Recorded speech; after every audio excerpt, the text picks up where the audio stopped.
Joining me now from L.A. is aviation accident attorney and pilot John Greaves, and in studio, Fox Business anchor and pilot Tom Sullivan. John Greaves, again, it just shows you how miraculous. This was a perfect situation.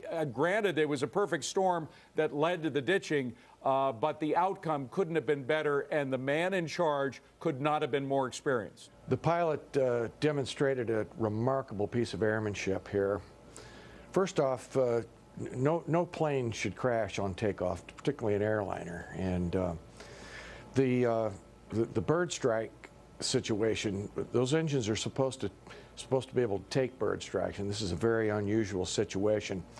And this pilot conducted himself in an exemplary manner, to be sure. There were some injuries, apparently.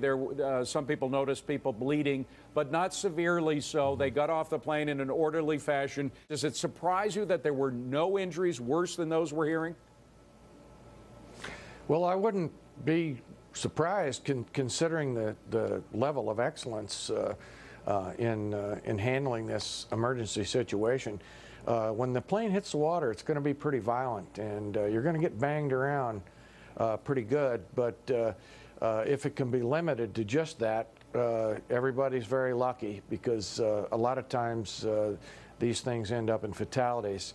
There are very few planes that have ditched.